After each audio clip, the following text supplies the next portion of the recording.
సిలువ వేయబడాలి. నా ప్రియ సహోదరి సహోదరుడా, ప్రాచీన పాత అలవాట్లు నీ కుటుంబ జీవితంలో ఏముండొద్దు.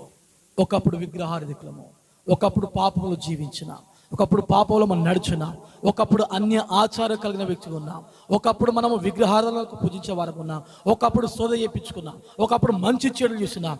ఈ రోజున నీ కుటుంబ జీవితంలో కానీ నీ వ్యక్తిగత జీవితంలో కానీ పాతవి ఏవి కూడా ఉండొద్దు.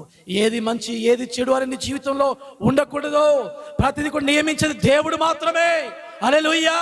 చావనికి మంచి రోజు లేదు, పుట్టనికి మంచి రోజు లేవు. కానీ మనకు మన జీవితంలో పెళ్లి అంటే మంచి రోజు, లేకపోతే ఇంకేదైనా మంచి కార్యక్రమం చేయాలంటే మంచి రోజులు చూసేవారు మనం ఉన్నా.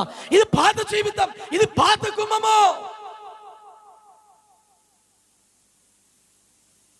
ప్రాచీన స్వభావాన్ని మనం వదిలిపెట్టాం.